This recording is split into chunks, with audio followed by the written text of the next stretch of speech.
a good day was 10 patients in a day. I got 18 on the books today, with 10% free time. And it's not going to be chaos. It's not going to be crazy. Being able to see more patients and not get burnt out and not be crazy that's the dream, right? That's what we're all here for, is to see more patients. Welcome back for episode 2 of Veterinary Best Practices. I'm your host, Dana Panduro. After 20 years in clinic, I'm on a quest to talk to the best and brightest minds to figure out how we can reshape our veterinary industry. Chris Martin actually spent 23 years in human medicine healthcare before joining veterinary medicine with one simple question: why does veterinary medicine run this way? Chris Martin is the CEO and co-owner of Hefner Road Animal Hospital and Pet Resort, and this place runs with the kind of precision most practices can only dream about.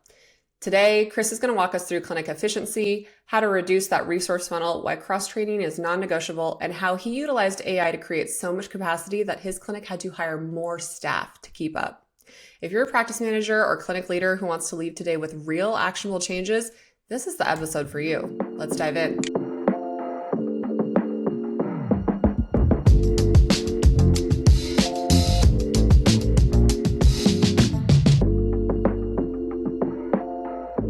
Chris, I'm going to pick your brain today about basically being an operational wizard. And I would love to know, just a baseline, what does a good day at Hefner Road look like from an operational standpoint? What are your priorities? What are your gold star metrics for your successful, ideal Hefner Road day? So today is actually a really good example. When I look at the schedule this morning, we've got 17 appointments on the books. I'm full staff. Everybody's there and feels good. But I've still got 20%, 10 to 20% free to be able to wrangle some stuff in.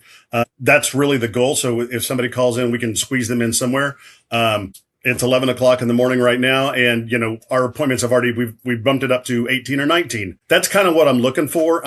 Everybody's going to lunch on time. Everybody has staggered their way in the way our schedule is, and there's no chaos. That's my goal, is to get rid of a lot of the chaos. I love that. And speaking of KPIs, I want lunchtime taken to be a KPI that all clinics start using. Yeah. If we're talking about staff fulfillment and engagement, that's a very measurable and worthy goal. People should be taking their lunch when possible, which should hopefully ideally be all of the time or most of the time. And, one of the ways we make sure that happens, again, having all of the staff there on a good day is one thing, but having two teams. So one team is handling this room with the doctor. They continue to handle that room as the doctor goes and sees another appointment, and so on and so forth. So having two complete teams with some other people just kind of as backup is really ideal. That's how we keep the chaos to a minimum. And that's how we all get our lunch breaks. Love that. You have a unique perspective in that you started in human healthcare and spent many years with a successful career and then came into the veterinary space. What was the most, shocking thing when you started in veterinary medicine that you weren't expecting? 22 years in human med doing all level of stuff.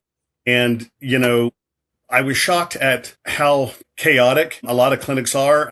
My wife is our veterinarian, and she did some relief work for about a year and was in, 30 different clinics. And there was always a level of chaos. If something didn't go exactly how it was supposed to go, there was always a level of chaos. And that blew my mind because, where I come from in human med, there isn't chaos every day. It does occasionally happen where, something goes absolutely wacky, but typically that is not something that we deal with. Everything is planned out pretty meticulously, and there isn't the chaos. And so that really kind of took me by surprise, and definitely was something I wanted to change. Awesome. I like that. So how do you go about changing that? I feel like chaos is kind of baked into veterinary culture. So it's a bit of an uphill battle. It's definitely in the culture. And what I kind of discovered, everything takes time. What are the root causes of the chaos? What's going on? So it's a couple of different things. One, a lot of times, the staff isn't fully trained. We've interviewed vet assistants to come on who could barely hold an animal, who could barely restrain, who can draw blood. They just don't know anything. And in some cases, worked in clinics for several years and didn't know how to do these things. So that was one thing. The other big thing, and we struggle with this a little bit at our clinic now still, is the tendency to want to funnel to a problem. Everybody takes off to a problem. And now the front desk is empty. This room is unattended. This room is unattended. And the phone's ringing off the hook. Chaos right there. Yeah. So that was a big thing. And the funneling, because again, when I started in human med, it wasn't as organized as it is now. And we funneled and those organizational structures were not there. People didn't know their lunch times. People just would go to lunch whenever they could and not pay any attention to the schedule. So it was a complete lack of organization. And it is in the culture of vet med. that I have seen, and definitely something that I wanted to change, because it's no way to run a business. It's not efficient. It's not profitable. And it's one of the reasons why there's so much burnout in this industry. So how do you eliminate the funnel? Yeah. How do you eliminate the funnel? So, and we're going to delve more into this in a little bit later, but getting everybody trained on what their job is and then staying in your lane. Reception, your job is reception, and I need you to stay in your lane. We don't leave the desk. We're not going to leave this unattended. Your job is backup reception. Well, okay. So you're going to take care of her if she gets called away. You're also catching the phones, so it's not chaotic. Team 1, your job is to be in this room with this patient. Team 2, your job is to be in that room with this patient. If an emergency comes in, we've actually outlined through our AI the SOP on who does what. Who's the emergency runner? Who is informing the owner what's going on in treatment? Who's talking to me as operations as far as what's going on, and the lack of chaos. And so that's the biggest thing, but getting everybody trained. And again, the AI has allowed us to have the time to do that, because again, the tendency is, I don't have time to do anything. I hear it all the time, and nobody gets trained. Nothing ever gets done.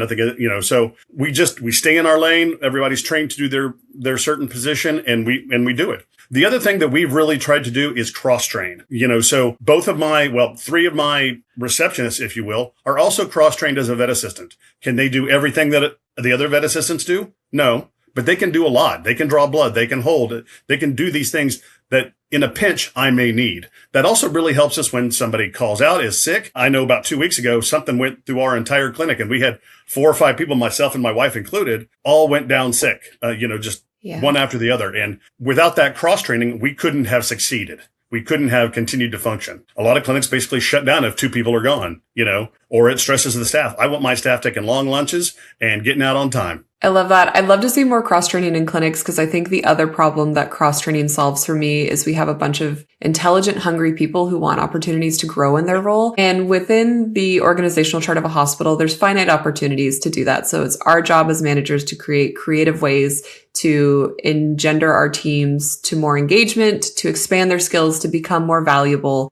And a lot of people want growth opportunities, and cross-training is one of the simplest ways to do that. There can be a value add to the employee. You should be paying them more if they're doing more, they're learning more, they're engaged more. And even if they're not actively in all of the roles, their awareness of that entire pet journey through the hospital is so much more expanded. So it's not, I'm just stuck in reception mind and I go, why did that new puppy appointment take 40 minutes? That felt so long. You've been in the room. You know about the questions that the owners are answering, and we can better set up our teams for success when they have that awareness into those other places. So I love that. We've got a wonderful receptionist who is Monday, Wednesday, Friday, and on Wednesday afternoons, she is a vet assistant. That is her role. Somebody else moves into the reception role, and she is a vet assistant. And she's learning, and she's great. Yeah, it's wonderful. And I think people can get intimidated. Like, I have to learn everything. I started out in reception. I did veterinary assisting. Everyone in my clinic will tell you I'm a horrible phlebotomist. I never made it that far. That is not something you want me to do. I can hold, I can, prep slides, I can do all those things, but I didn't have to do everything that a veterinary assistant does to still be useful in that role. I'm a good pinch hitter. So I'd love to know about making these changes, coming in, reducing the funnel. Where are the big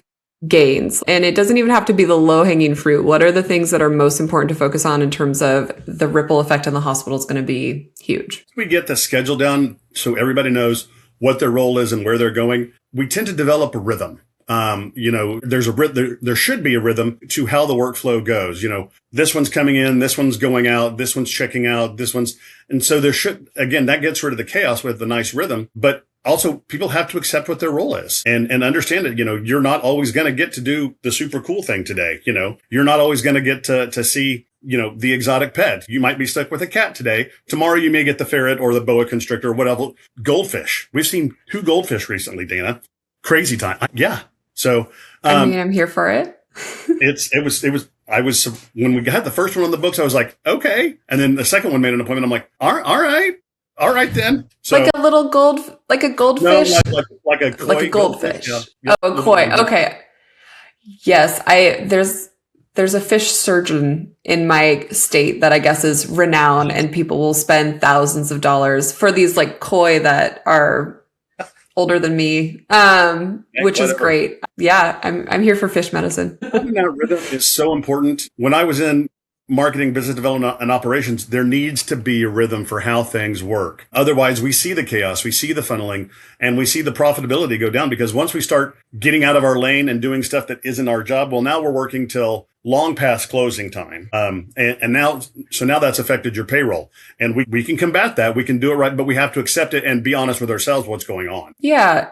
Kind of tying into that, are there key metrics that you're tracking? I know a lot of times when we get into operational, it's kind of a so what, but at what point are you looking at the numbers and going, I see the reflection of the changes that I've made and it's been a worthwhile venture? Two numbers I look at, and I get a little bit more off in the weeds as I'm looking at an entire month, but when I'm looking at it day to day, again, the number of appointments we see, because we're more efficient and because we have staff that is trained better, and because we've used the AI to create our SOPs and all this stuff, we now see probably 1.5 times more patients today than we did when we purchased our clinic almost 2 years ago. Because I can look back, through Digitail and see exactly how many patients I saw last year on this particular day in this particular situation. And it's, when we bought the clinic, if a good day was 10 patients in a day, I got 18 on the books today, with 10% free time. And it's not going to be chaos. It's not going to be crazy. I have actually had to hire more staff. I know it's out there that, AI is going to take our jobs, and I have more staff now using AI than I did before, because I have to see more patients. AI can't restrain. AI can't draw blood. So being able to see more patients and not get burnt out and not be crazy that's the dream, right? That's what we're all here for, is to see more patients. That's the dream. I had a wonderful doctor I worked with, and we talked about, we were open on Saturdays. We were one of the few clinics in our area that was open on Saturdays. So there was a huge demand, and really trying to find that point where we had to say no to people. Luckily, we live in a community where there were other places that they could go, but we just say no. And that was so hard for me as a receptionist, wanting to help animals. But he very nicely put it is, my capacity as a doctor diminishes at a certain point. I become overwhelmed, and then all of my patients' care is poorer and the outcomes are poorer. And so I love finding ways to create more capacity. If we're spending less time charting, if we have our rhythms, everyone knows their role, we're in that sync,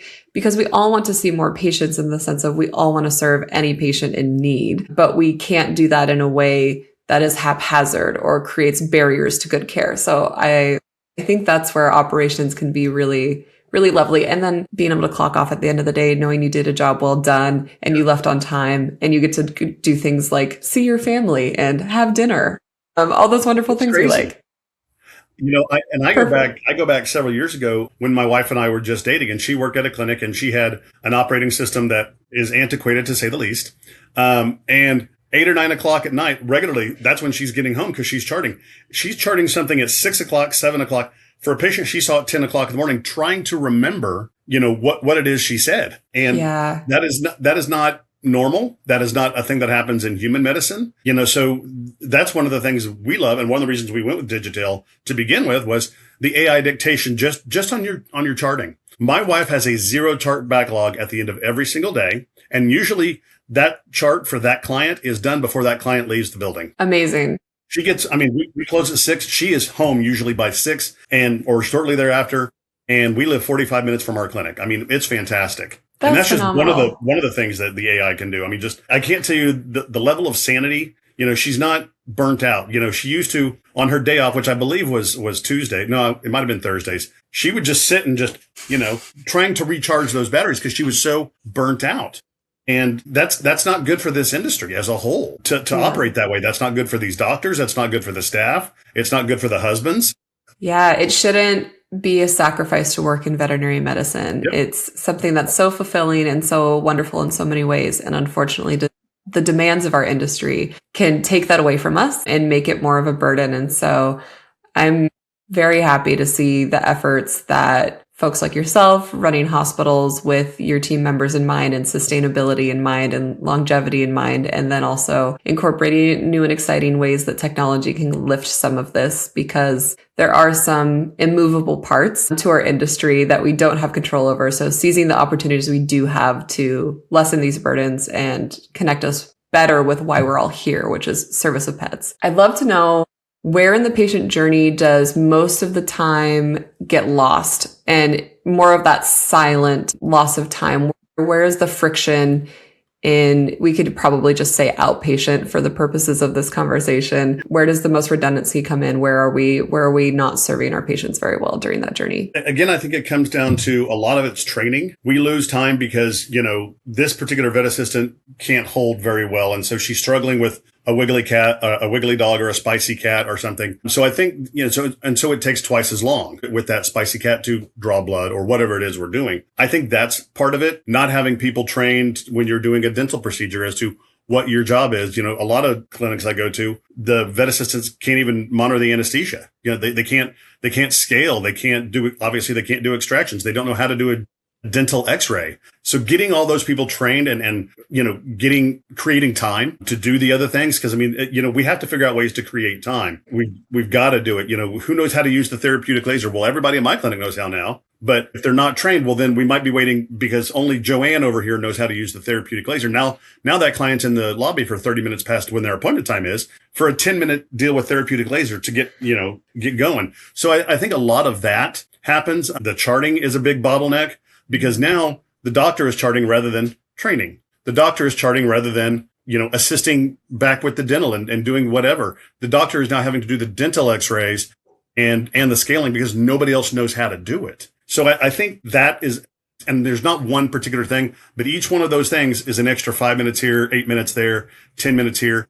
And, we can do away with it. Having a system that allows us to be able to do that. Again, I need to create 5 minutes here. I need to create 8 minutes there, 12 minutes here. All that adds up to 2 hours. And having an extra hour and a half, 2 hours during your day is phenomenal. It's just phenomenal. Identifying where the inefficiencies are too. Like we have a pet resort and it's a separate building and separate staff, but it's about 100 feet behind our hospital. And the previous owner operated them as two completely separate businesses. They didn't really communicate a whole lot. They had separate operating systems. If a pet was coming to hospital to do something and then going back to resort for a stay, they literally printed an invoice in hospital, physically took it to resort 100 feet. And then when the pet left, they would check it out. And then, even more silly town, at the end of the month, resort would physically write hospital a check. It's the same owner. Yeah. Finding that and lost synergy too between those two spaces. I actually want to hone in. Well, yeah. And just uniting those businesses is better for the pet owner, better for everyone involved too. And again, cross-training, you're going to have more educated people in the pet resort who can help identify and intervene if medical care is needed. I actually really want to hone into something on the topic of training that you just touched on. We talk a lot about training and things that everyone needs to be trained on, how to perform dental x-rays, how to do this. But I also want to talk about that top-down training. How do we support our DVMs in embracing their role as leaders and delegators so they're not the ones there at the end of the day because they couldn't empower their staff to do it? And I just want to say to our DVMs that are listening, I'm so sorry to tell you this, but you are leaders in your hospital. And I know most DVMs got into veterinary medicine because they love animals. And I embrace that. But also there's a team of people who are supporting you. And I think we often overlook how critical that ability and comfort to delegate to your staff can impact patient outcomes and the other things like longevity and ability to practice good medicine. So how do you guys approach empowering your DVMs to delegate, to use their team, to be leaders? So as the operational guy, and again, I have a built-in advantage in that my doctor is my wife, but being the operational guy, I hear all the time, and you've heard this too, Dana, we've been in the same room together hearing this from DVMs. I just want to be a doctor. I just want to be a doctor. Cool. Why are you doing payroll? Why are you doing the taxes? Why are you doing HR? Why are you doing the bookkeeping? Why are you doing the accounting? Why are you, if you just want to be a doctor and have the time to be a doctor, then outsource some of that. It's not that expensive. And I hear too that the accountants out there don't know the veterinary med industry. Well, I got to tell you, I got a good accountant that actually specifically does veterinary med. I mean, they exist. My bookkeeper is vet specific. These are the things. Let's outsource those things to people who know how to do it better than us. Can I do the accounting? Yeah, I'm going to be slow at it and it's not going to be done right. Can I do the bookkeeping? Same thing. Or I could have Vet Pro Financial do my bookkeeping, or I could have Granite Peak do my accounting. Mm-hmm. I mean, let's do that. So recognizing where the things that we're not good at and we don't want to do, get rid of it. People manually clocking in and out and checking time cards. I've got QuickBooks for that. It's worth the whatever the money is to not have to do that.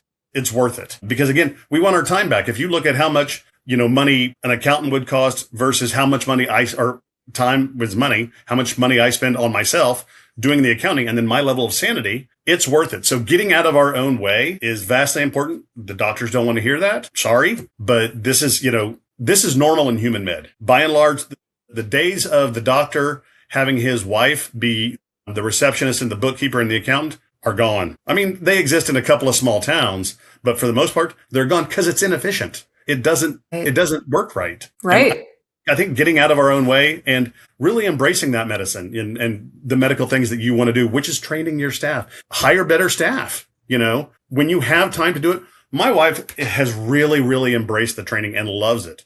That was one of her biggest complaints at every other clinic she ever worked at before, was the staff wasn't trained. Now my wife's doing the training and they're trained to exactly what we want. And I've got 5 people that can draw blood and 5 people that can restrain an animal and 5 people that can answer the phone. And it's great. Gorgeous. And so getting out of our own way and being honest with ourselves is paramount. It's paramount. Well, one of the things, I have traveled with you before, and one of the things I find impressive or most impressive about you and your wife, and there's a lot to be impressed by, is when you were traveling, your clinic was open. I think you checked in at the beginning of the day, the end of the day, and then the rest of the day you were present, and we were at VMX, and you were, attending CE and meeting with vendors, and you were totally present. And cut to me, my first year of management, I went to WVC, and I think my phone was constantly texting. I was calling, I was apologizing, I was fixing things. I was like in the hallway on the side, remoting in, because I did not have that relationship with myself or with my team that I could say, I'm going to be out of the building, I'm available, but I know you got this. And then they got that. How did you get to that point? Again, getting those systems in place, and again, everybody knowing their role and being able to do it. I did. I probably checked in 3 or 4 times a day, which is still not bad. So one of the things, Digitail being cloud-based, I can be anywhere and look at and see what's going on in my clinic. That's not to say the cameras, but I can see my flow board, I can see my calendar, I can see the payment screen, I can see what's going on, and I can figure out if there's chaos going on. Hire a relief vet, the relief vets we use, I typically never meet. I go over their credentials and the staff knows how to do it. The staff will guide the rhythm because there's a rhythm and it's not crazy chaotic. And I mean, the only way we can go to things like VMX and to Western and all these others is because of that system being in place. I think I probably checked in more than my wife did. I don't think she checked in hardly at all. But again, having those systems in place and getting the right staff, and that's always, you're always chasing that. You're always chasing the right staff, because if you've got really good staff, other people want them too. So that was a thing. But my staff, we don't have a lot of turnover. We actually just lost one of our vet assistants who'd been with us for over a year because, he's moving to another state so his girlfriend can go to vet school. I mean, okay. That's a great, if that's the kind of turnover you have, and if people go on to find other opportunities too, I'm always excited for them, as much as it pains me to not work with them anymore. I had a really wonderful CVT who had the opportunity to work at a wonderful referral center in our area and advanced her career. She got to use different skills because we're GP, and the door's always open. But I'm very excited and happy for her that she gets that opportunity. But that's a good thing to have that lower turnover and be able to invest in training. The training also gets more buy-in. You met Riley, who was my lead vet assistant. And when she came to us, she had some experience, not a ton, but had some experience, but they didn't let her do a lot of things in clinic. And we really wanted to train to empower, and we're paying her pretty darn well. That helps too. But the training and the empowerment, she can run, with the exception of extractions, she can do the dental by herself. And now she's training another vet assistant to scale and to anesthesia monitor and training. So really empowering the staff and so where they're fulfilled when they come to work is so important and leads to, just a much better environment. Nobody fights with each other. There's no drama in my clinic. I say that and people think I'm crazy. There's no drama in our clinic. It's awesome. It's awesome. And then having that extra time allows them to do fun things. So we launched a YouTube channel a couple of months ago, and now these silly fools are making TikTok videos for the YouTube channel. It's super fun. Everyone should check it out. They're having a good time. I can promise you that. It's fun. We have a good time at our clinic. And one of the KPIs I look for that is I use my ear and I listen for laughter and I listen for people having fun. That is an immeasurable KPI right there. But if your staff is having fun and you're making money, you're doing it right. That's the dream. That's the dream right there. Even on the sad Absolutely. days, if they're laughing and having a good time, because we do sad things. We do. It is what it is. And there's we can get off in the weeds on that topic too, but, we can laugh and have a good time and lean on each other because we're all in this together. We're all, I answered the phone too. I'm a terrible holder. I can kind of draw blood, but it's been a while. You just don't want me doing it. But, I also don't get grossed out in surgeries. Which some people do, right. But I can check people in and out. I can make appointments. I can answer the phone. I can do all of that too. And I do. I mean, the staff will tell you just because I'm the boss doesn't mean I'm not working. Well, and that I think is a dynamic realization. From an efficiency standpoint, everyone should be doing the things that they can just do. So to your previous point, DVMs should be doing the things that DVMs can do. The, extractions in a dental, the best trained assistant should be doing the scaling, the polishing, the rads, and you can have someone else monitoring anesthesia. You want people working at the level they are. From a cultural standpoint, I call it the pick up the poo standpoint, which is just no matter what your title is, what your credential is, if there's poo on the floor, just pick it up. We all have the same capability. So that operational, everyone knows the role, everyone knows their lane, but also I'm happy to revive puppies during, a C-section, or I'm happy to get on the floor, and even getting out of your office and spending time on the floor and prepping slides with people and just helping count levothyroxine is a great way to connect with people that keeps people moving forward and also shows that you understand what everyone's role is and how you can impact that. So Take out the trash, I'll vacuum, I'll mop, it's fine. Yeah. That's actually how I got caught. I was pregnant while I was a practice manager, and I didn't want to touch urine or feces because the whole zoonotic disease thing. And I was not telling my team yet because I wasn't ready. And so I walked in and I found a little bit of a pee-pee in the corner, and I just very nicely said, "Oh, if someone has a chance, I have to jump into a meeting." I didn't have a meeting. I was like, "If someone has a chance, could they grab the urine? There's a little urine in the corner." And 20 minutes later, one of my receptionists who's known me for 20 years came into my office and she went, "You're pregnant, aren't you?" And I said, "What are you talking about?" And she said, "I've never seen you walk past a mess." And I was like, yeah, well, yeah, but that's the, I don't know, the culture you build and how you show up. I tell people too, if you haven't had to change your scrubs because you've got poo on them, you're not really in vet med. When I tell people the things you find in your pockets your scrub pockets at the end of the day, and that poo is not uncommon. And if you're not in veterinary medicine, they're like, "How do you have poo in your pocket and you don't know?" And I'm like, it's the worst feeling when you realize that you're the one with the anal gland on your shirt. I'm like, it smells. I start cleaning. I'm like, what's wrong with this exam room? It's me. I'm the stink. It's a bummer. Okay. I would love to talk to you because you've worked in hospice spaces as well.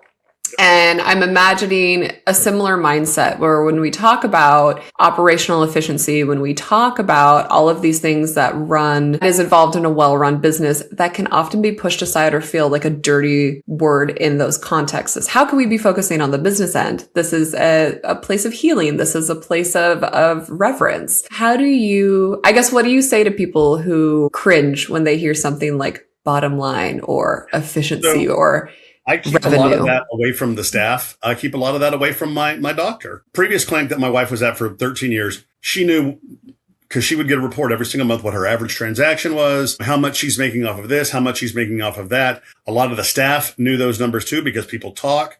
And I don't think that's a way to operate a business. You're healers. Let's concentrate on healing. I'll look at the rest of it. I know what the bottom line number is for our clinic. And with the exception of my wife, because I write it on a dry erase board in her office for my own sanity, nobody else knows what the number is. Nobody. And if we're having a good day or a bad day, my staff by and large can't tell. I can tell, and I'm internally either really happy or kind of sad, but the rest of the staff doesn't know. Unless we get to the point where, there's nothing on the schedule, there's nothing in the pipeline. That means we haven't been doing our activation goals. We haven't been, doing those tasks. And then we'll talk about that in a staff meeting. But as far as actual numbers, nope, we're not going to talk about it. As far as actual revenue that I make off of certain areas, I get a 15-page, 14-page profit and loss statement every single month from my bookkeeper. My wife probably hadn't seen one in 8 months so that's for me to figure out and for me to then guide the rhythm and how we're doing things. And from a business standpoint, I love that. That's the operational nerd in me. The biggest thing I would say to clinics, and DVMs don't want to hear this either, hire somebody to do it. Most practice managers, as you know, are vet assistants that graduated who had some ability to do some things and graduated. I got a business degree that I got a very long time ago and have been in business and operations on the human side forever. I mean, my entire life. Yeah. Hire somebody who looks at the numbers as numbers and not as the other things. It's massively important, mostly because, and you know this, there's not a whole lot of education for practice managers to look at on how to run a business. Again, don't do the things you're bad at. Just don't. It's so worth it.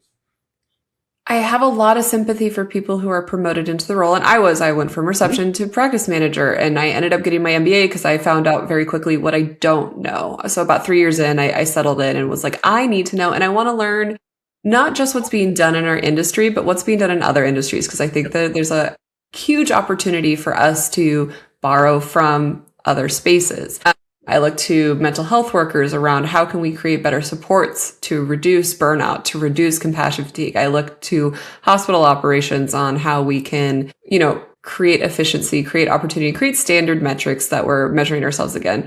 But back to the trading point is if we're going to hire our rock star veterinary assistant, our amazing receptionist, our amazing CVT who would like to be in a business role, provide them with the training to do that and provide them with access to the tools that they need to be successful in that. Because go run a multi-million-dollar business, enjoy, hope it goes well, is not a great SOP.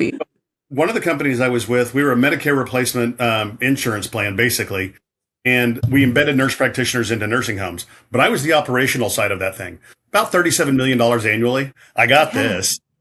Yeah.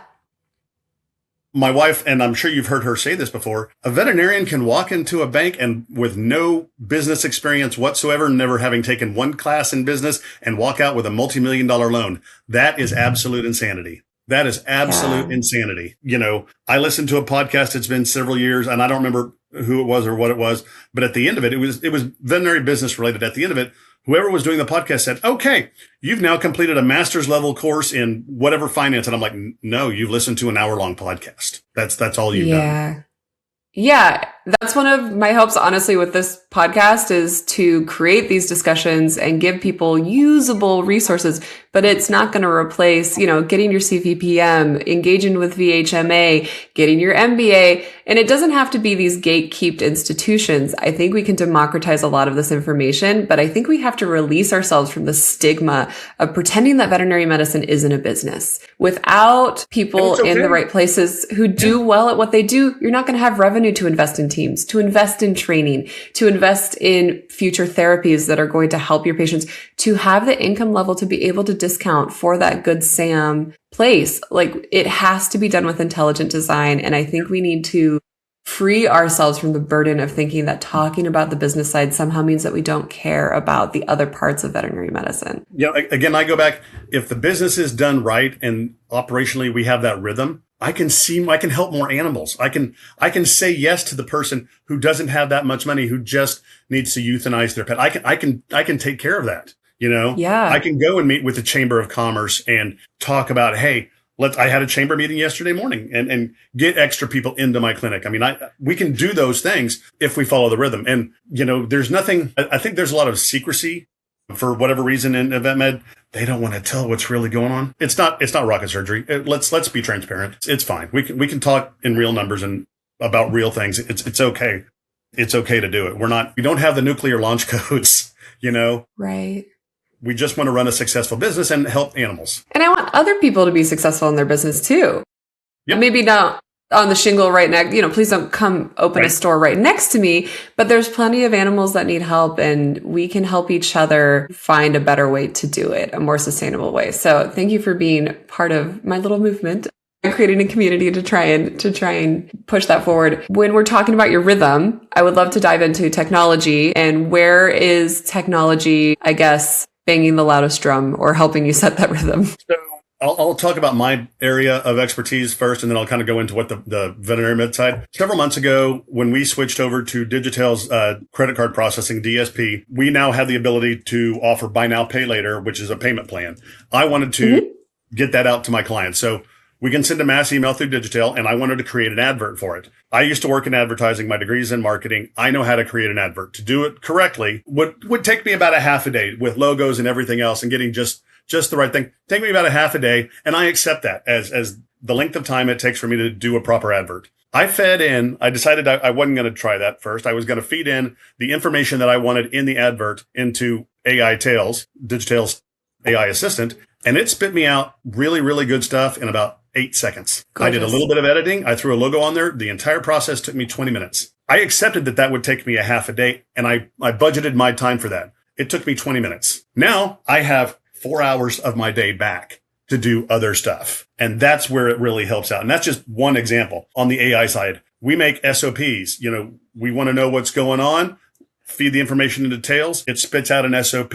We edit it just a little bit, print it, laminate it, stick it in the binder. Now I've got an SOP. We do it all of the time for every situation that comes up. I mean, we've got probably 70, 80 SOPs in there. We created a new one for emergencies and talking about exactly what the rhythm was for that. Getting that time back with the AI is fantastic. On the vet side, again, I talked about earlier, AI charting. There's all that extra time back for my wife. But, it also, the vet assistants now, they hit record on their laptops when they walk into a room. And now the AI assistant is working for them as well, recording that in. Now they don't have to sit there and chart. My receptionist who's ever working the desk that day, she'll record a conversation she has with an owner. Boom, that's automatically entered in the client communication. No more sitting there typing all this time. That's how we're creating all this time to be able to train, to get into this rhythm, to see more patients, to open up more opportunities. It is, and again, we've had to hire more people as a staff to see more patients. It's a great problem to have. My vet assistant who left to move out of state, I had to replace him with 2 people. That's just the reality. And it's not that he was just that good. It's that we got summer coming up and it's going to be busy and we're going to have 18, 19, 20 appointments in a day and people are still going to get their lunch. And this is the one that can't be measured. And I know it's in there and I had a note on this too. Here's the one that can't be measured. Dana, I'm going to blow everybody who's listened to this podcast mind. And I think you've heard me say this before. On occasion, not every week, not every month, but on occasion, my wife and I leave the building, go to a place, sit down, and they bring us food to our table. It's called a restaurant. We leave the building and go have lunch somewhere. I'm not saying that we're going 10 miles away to a 5-star restaurant and having a 2-hour lunch, but we can go down the street to Chili's and sit down for 45 minutes and get our sanity back. That's the dream. And these are the things that AI can help us with. It's not just the vet side and it's not just the business side. It's the sanity side too. And we can have less burnout and we can do these things. I see more patients, and on Tuesdays, we do tech only appointments. My wife will occasionally see a regular patient on a Tuesday, but for the most part, that's her admin day when she does inventory and places inventory orders and stuff like that. And that's her mental day. And she needs that. And the staff needs that. I run a skeleton crew on Tuesdays who can do all the tech appointment stuff, and we're good. And we still see more patients than we did when we opened, and we're here 5 days a week seeing patients till 7 o'clock. Yes, things that we can get back, we can take our lives back. The work-life balance is real. The going to conferences to learn more things. I don't just have to go to the local conference that's going to be, downtown Oklahoma City next month. I can go to Orlando. I can go to Vegas for Western or for Vet Together. I can go to all these other conferences and get more things and connect with more people like Digitail and like the Vet Pro Financials and like the Granite Peaks. And I can shop for a better credit card processing that will save me money. I'm not passing that fee on to the client. I'm not doing it. I'm not forcing them to pay me in cash and checks, because when they give me cash and checks, I got to go to the bank, and that makes me less efficient. Efficiency is not a bad word. Operations is not a bad word. We can just be better. It's okay. It's okay. We can just choose to be better. And it's a choice. It's 100% a choice, because I think you and I were involved in a conversation where we talked to a practice manager and we're talking about all the good benefits. And that practice manager said, my doctor is never, ever, ever, ever, ever going to get up paper charting with his pen. Okay. Then I thought you told me you wanted to get better. This is the get better. This is the get better. The real money that we save without paper, I save $6,000 a year easily. Yeah. That's real money. Yep. And then you get to choose again what to do with that. So I want to leave our listeners with something very practical. What are 3 things that they could do today to start seeing changes in their veterinary operations? Give up some of that control. Outsource the things that are really bogging you down with time and bogging you down mentally. And for most people, that's going to be the accounting, the bookkeeping, the payroll, that kind of stuff. Get rid of them. Outsource them. You'll be happier for it. Get the AI dictation. Digitail has changed our lives. you're going to get your sanity back. I promise you're going to get your sanity back. And then the third thing I would say is just trust your staff.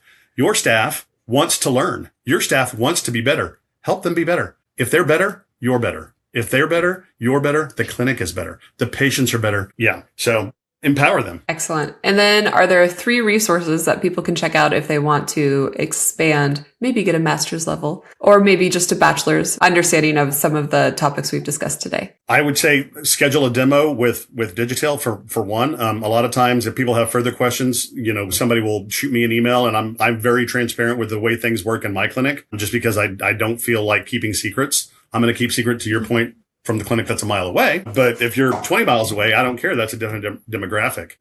Do homework. There's a lot of stuff on YouTube on how to be better. We're actually doing, I don't know if you've seen, my wife and I are doing little sit down informational things on our YouTube now, just 3 to 5 minutes on a topic that maybe people don't know about. And just, go to the bigger conferences. You're going to get more education. Talk to vendors. Vendors are not scary.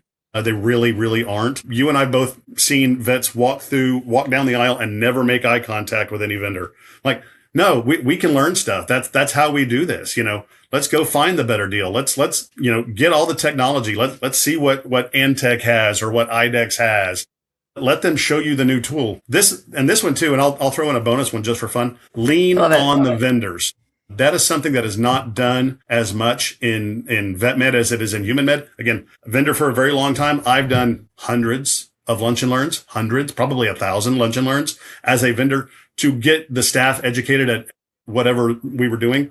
A lot of places don't do educational staff meetings. Have your vendor come in and do an educational staff meeting and buy you lunch. It's a free lunch. Zoetis was into us a couple of weeks ago and educating my staff, and all of my staff.